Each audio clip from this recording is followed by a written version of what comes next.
আজকে একটি singer deep ফ্রিজের কাজ করতে যাচ্ছি। এটা আপনার কাস্টমার লিক করে ফেলেছে, মাংস উঠাইতে যেয়ে ধারালো জিনিস দিয়ে আঘাত দিছে। যেহেতু এটা একটা পাতলা শীট থাকে এটার চেম্বারের উপরে, এটার পিছনে পাইপ থাকে।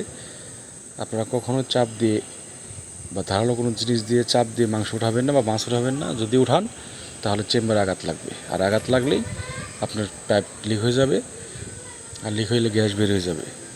অবশ্যই এখান থেকে সাবধানতা অবলম্বন করুন, জানি কখনোই আপনার শার্প জাতীয় জিনিস ব্যবহার না করেন। এখন আমরা লিক সেরে গ্যাস চার্জ করব। ফিল্টার নতুন লাগিয়ে দিলাম।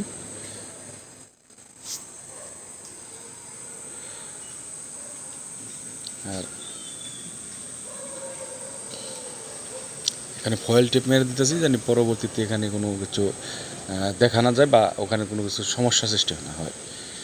আর গ্যাসের দায়িত্ব দিচ্ছে আমাদের রাতুল, সে এটার উপরে লেখাপড়া করছে, এটার উপরে ইঞ্জিনিয়ারিং করতেছে, সেই জন্য সে এটা ভালো বুঝে। এই জন্য আমি চাইছি যে গ্যাসটা সেই চার্জ করুক, তার হাত দিয়ে করুক।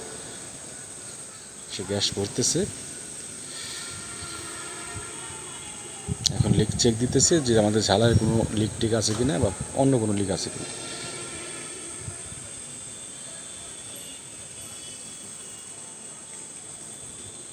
চালু দিয়ে হইলো, এখন অ্যাম্পিয়ার চেক দিলাম। হ্যাঁ, 1.1 অ্যাম্পিয়ার ঠিক আছে, কম্প্রেসার ঠিক আছে। ঠান্ডা আশা রাখে আসবে। হ্যাঁ, ঠান্ডাও আসতেছে, ভালো ঠান্ডা আসতেছে। ঠিক আছে, এখন কাজ শেষ। আমরা সিল করতেছি, জানি ওখানে ঝালাই দিতেছি এই কারণে, জানি ওখান দিয়ে কোনো অবস্থাতে গ্যাস না বের হয়ে যায়, সেই জন্য ওখানে আমরা ঝালাই দিতেছি। ওকে, সবাইকে ধন্যবাদ।